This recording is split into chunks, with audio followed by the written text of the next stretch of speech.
Now to one mother finding light after an unthinkable tragedy. This story is about one of our GMA family members, former producer Michelle Hord.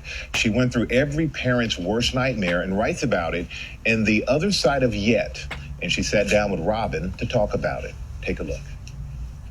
Here we go, Joby.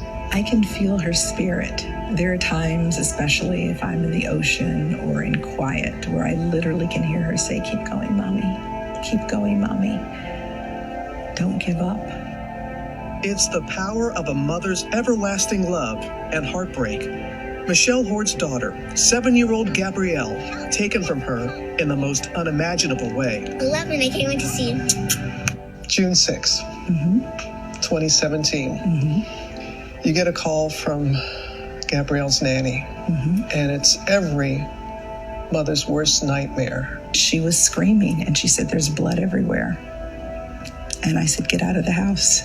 And I got on my knees and collapsed and said, "God, I do not know what I'm walking into, but give me the strength to walk into it." And that moment obviously will just be seared in my memory. My pastor standing there grabbing me out of the car to tell me that she was gone. Murdered at the hands of her own father, just hours after Michelle and Gabrielle's dad finalized their divorce. Was there ever any indication, anything during your marriage? One of the things that I've had to come to terms with is that there sometimes is not an explanation for things, that you have to live with. There were no signs. In 2019, her ex-husband was sentenced to 25 years to life. Michelle bravely speaking out in court. "I will move with a hole in my heart, but a purpose in my spirit. I will die trying to guarantee that the 27 hours I lovingly took to bring that baby girl into the world was not in vain. And that despite your best efforts, you couldn't erase her life." How do you find that strength? More than anything was my defiance, and I was going to keep fighting for her. Day by day, Michelle worked to find the light in the midst of darkness, relying on her faith and her journaling, her writing. Now a book, The Other Side of Yet. The Other Side of Yet. Help people explain what you mean by that. We all have these definitive inflection points of before. Sometimes it involves loss, but it's usually grieving what you thought your life would look like.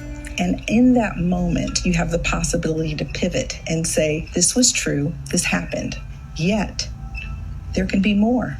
How did you take that first step forward, Michelle? Survival looks different every day.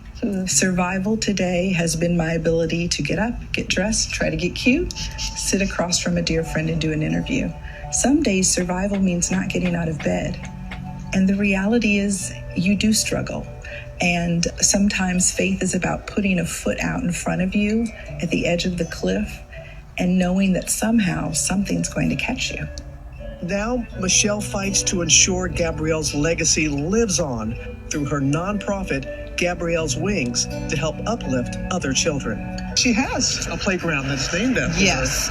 Tell me about that. It was designed to help children of all abilities, which is amazing. So there are things for all kids to do. Nothing makes me feel better than when I stop by sometimes just to sit, where all the good stuff is. And a family is there and watching children, just enjoy it. Michelle, moving forward, but always finding ways to keep Gabrielle close. Barbara's a star of the show. This was her road dog, her favorite doll. She's in my bag at all times. What is your hope? Someone picking up this book? There is no, linear stages of grief. So be kind to yourself. My prayer is that this book is a testimony and a bit of a roadmap where people who are struggling can find their way.